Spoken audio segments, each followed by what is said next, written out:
القاهرة تقدم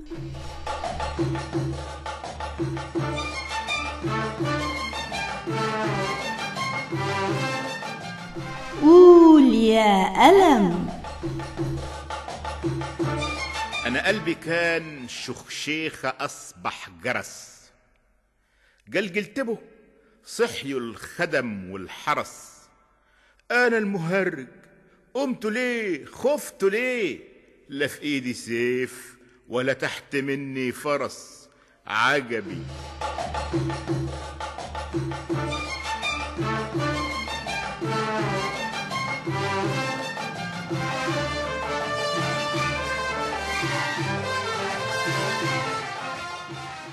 أصدقائي الأعزاء، السلام عليكم ورحمة الله وبركاته، وأهلا بيكم معانا وحلقة جديدة من قول يا ألم.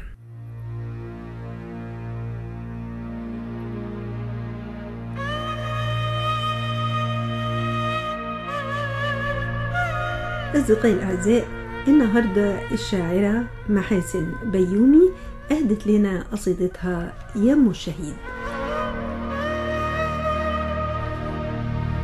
يم الشهيد يلا افرحي، عالدنيا قومي صبحي، افرحي بيه وفرحيه. يم الشهيد ابنك صحي، يمايا اوعي تنوحي، وسط الملايكة مطرحي، بشهادتي يما الكون صحي. يم الشهيد يلا افرحي، الجبهة كانت مسرحي، وحلفت مترك مطرحي، أنا عمري مهرك افرحي. يم الصبايا زغرتي، بعلم بلادي لوحي، عليه لفوق قوي وافرحي.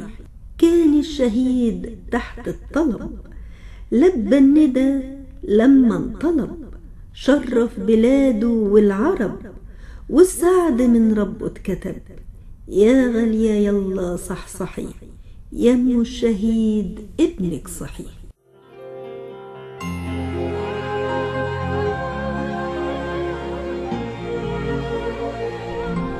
ونقول كمان نقول كمان.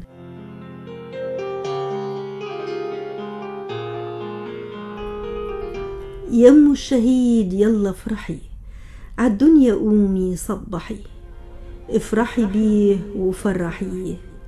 يم الشهيد ابنك صحي، يمايا اوعي تنوحي، وسط الملايكة مطرحي، بشهادتي يما الكون صحي. يم الشهيد يلا افرحي، الجبهة كانت مسرحي، وحلفت مترك مطرحي، أنا عمري مهرك افرحي. يم الصبايا زغرتي، بعلم بلادي لوحي، عليه لفوق قوي وافرحي. كان الشهيد تحت الطلب، لبى الندى لما انطلب، شرف بلاده والعرب، والسعد من ربه اتكتب. يا غالية يلا صحصحي، يم الشهيد ابنك صحي. يم الشهيد ابنك بطل، اتباهي بيه واحكيه عن تضحياته للبلد، اوعي في يوم تبكي. يم الشهيد ابنك بطل، اتباهي بيه واحكيه عن تضحياته للبلد، اوعي في يوم تبكي.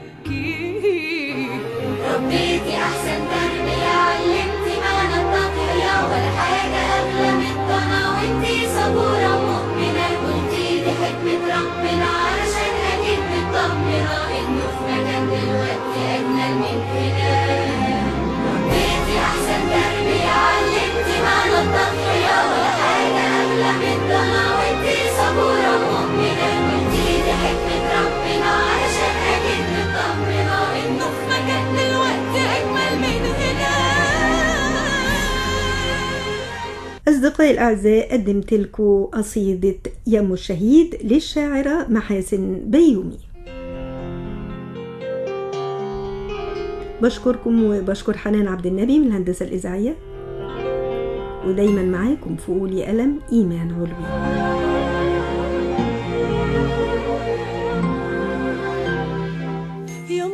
الشهيد ابنك بطل، اتباهي بيه واحكيه عن تضحياته للبلد